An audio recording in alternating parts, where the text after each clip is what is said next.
السلام علیکم ورحمۃ اللہ وبرکاتہ۔ میرے پیارے ناظرین، ہم امید کرتے ہیں کہ آپ خیر و عافیت سے ہوں گے۔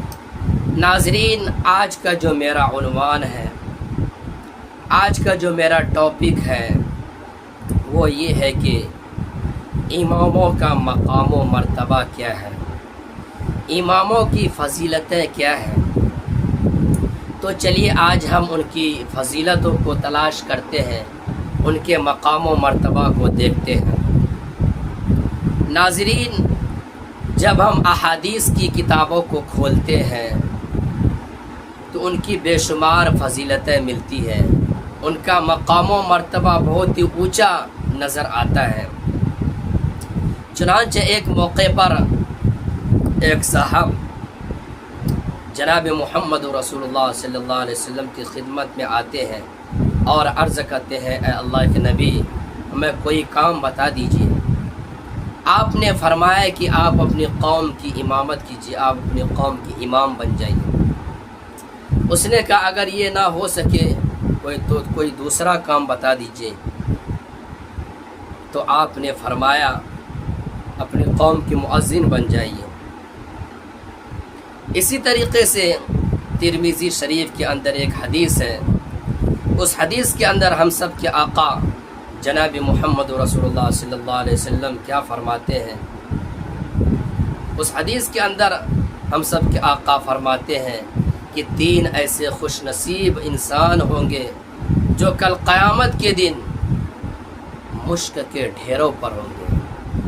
ان میں سے سب سے پہلا خوش نصیب انسان وہ ہوگا جنہوں نے اللہ کے حق کو ادا کیا ہوگا اور اپنے غلاموں اور ماتحتوں کا حق ادا کیا ہوگا، وہ مشک کے ڈھیروں پر ہوں گے۔ دوسرا وہ خوش نصیب انسان ہوگا جنہوں نے اپنی قوم کی امامت کرائی ہوگی اور لوگ اس سے خوش ہوئے ہوں گے، یہ انسان بھی کل قیامت کے دن مشک کے ڈھیروں پر ہوں گے۔ تیسرا وہ خوش نصیب انسان ہوگا جنہوں نے اپنی قوم کی مؤذنی کرائی ہوگی، اذان دیا ہوگا، وہ بھی کل قیامت کے دن مشک کے ڈھیروں پر ہوں گے۔ اسی طریقے سے مؤذن کے بارے میں بھی فضیلت وارد ہوئی ہے کہ ان کی گردنیں لمبی ہوگی۔ تو کہنے کی بات یہ ہے میرے پیارے ناظرین، کیا حدیث کی کتابوں کو دیکھنے کے بعد ان کی بے شمار فضیلتیں ملتی ہیں۔ جب ہم اماموں کی فضیلتوں کو پڑھتے ہیں، دیکھتے ہیں، اور میں ہی نہیں بلکہ میرے علاوہ دیگر لوگ جب دیکھتے ہیں تو خوشی سے اچھل پڑتے ہیں، اس کے دل کے اندر خوشی ہوتی ہے اور وہ یہی سوچتے ہیں کہ کاش کہ ہم بھی کسی قوم کے امام ہوتے، ہم بھی کسی قوم کے مؤذن ہوتے، تاکہ کل قیامت کے دن ہمارے لیے بھی یہ خوشخبری ہوتی، ہم بھی مشک کے ڈھیروں پر ہوتے۔ لیکن جب اماموں کے ساتھ سماج کے اندر، معاشرے کے اندر جو اماموں کے ساتھ جو سلوک کیا جاتا ہے، جو برتاؤ کیا جاتا ہے، جب وہ ان پہلو کو دیکھتا ہے تو اس کے دل کے اندر خوشی نہیں ہوتی ہے۔ میرے عزیز ساتھیوں، میں آپ کو بتا دوں، یہ امامت کا کام بہت اونچا کام ہے، یہ منصب بہت اونچا منصب ہے۔ اس کام کو آپ اچھی طرح جانتے ہیں، اس کام کو سب سے پہلے کس نے انجام دیا ہے، اس کام کو کس نے کیا ہے؟ ہم سب کے آقا جناب محمد رسول اللہ صلی اللہ علیہ وسلم نے امامت جبرائیل کے بعد سے تا حیات اپنی پوری زندگی امامت فرمائی۔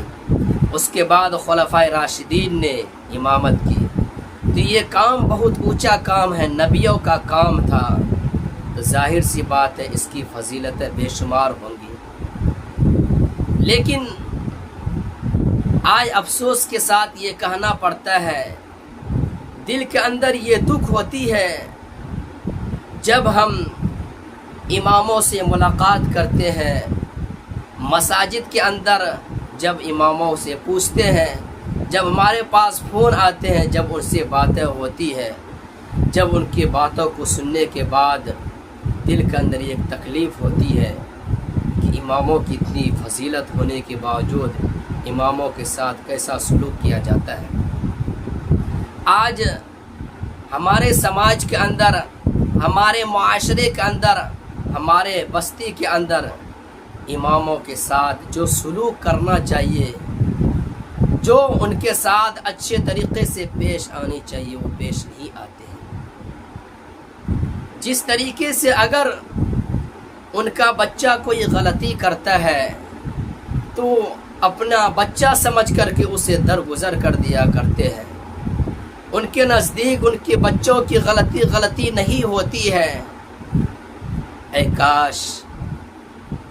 کاش یہی ان کے دل کے اندر اماموں کے لیے بھی جذبہ ہوتا، یہ فکر ہوتی کہ یہ بھی ہمارا ایک بچہ ہے، یہ بھی ہمارے سماج کا ایک فرد ہے، اگر ان سے کوئی معمولی غلطی ہو جائے تو ہم اس کو درگزر کر دیں۔ لیکن ایسا نہیں ہوتا ہے۔ اماموں سے اگر معمولی غلطی ہو جائے، اس سے کوتاہی ہو جائے، اگر وقت پر نماز نہ پڑھائے تو ان سارے لوگ اس سے ناراض ہو جاتے ہیں اور بدسلوکی سے اس کے ساتھ پیش آتے ہیں۔ میرے پیارے ناظرین، دل کے اندر یہ درد ہوتا ہے، یہ درد ہوتی ہے، یہ تکلیف کہ اماموں کے ساتھ ایسا برتاؤ کیوں کیا جاتا ہے۔ آج اماموں کو جو مقام ملنی چاہیے، جو اسے مرتبہ دینا چاہیے، آج ہم اس کو وہ مقام و مرتبہ نہیں دیتے ہیں۔ امام تو امام ہوتا ہے، کوئی انسان اماموں کا مقام و مرتبہ نہیں پا سکتا ہے۔ یہ کام تو بہت اونچا کام ہے میرے عزیزوں، لیکن آج ہمارے معاشرے کے اندر اس کے مقام و مرتبہ کو وہ مقام نہیں دیا گیا جو شریعت نے اسے مقام و مرتبہ دیا تھا۔ تو کہنے کی بات یہ ہے کہ آپ اپنے اماموں کی قدر و قیمت کو پہچانیے، ان کی فضیلت کو جانیے، اس کے دل کو خوش کریے۔ ان کی ذرا سی غلطی پر آپ اس کے ساتھ بدسلوکی سے پیش مت آئیے، بلکہ اس کو ایسا سمجھ کر کے اسے معاف کر دیجیے کہ یہ بھی میری اولاد ہے، اگر غلطی ہو گئی تو کیا ہوا۔ میرے عزیزوں، یہ ہر جگہ کا یہی حال ہے۔ میرے دل کے اندر ایک بات تھی، ایک درد تھا، میں نے سوچا کہ آپ حضرات کے سامنے یہ درد بیان کروں۔ خدا کی قسم، اگر آپ نے اماموں کے مقام و مرتبہ کو نہیں پہچانا، آپ نے اس کی فضیلت کو نہیں جانا، تو یہ آپ کے لیے اچھا ثابت نہیں ہوگا۔ کل قیامت کے دن بھی کہیں ایسا نہ ہو کہ آپ کے لیے رسوائی کا سامنا کرنا پڑے۔ اس لیے میرے عزیزوں، یہ مقام آپ اس کو دیجئے، آپ اماموں کی قدر و قیمت کو پہچانیے۔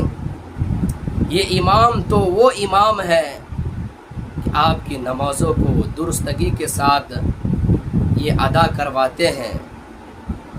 آپ ان کے اخلاق کو، ان کے کردار کو، ان کے گفتار کو، ان کے شب و روز کے معاملات کو اپنی زندگی کے اندر داخل کیجئے اور ان کے ساتھ حسن سلوک کے ساتھ پیش آئیے۔ ہم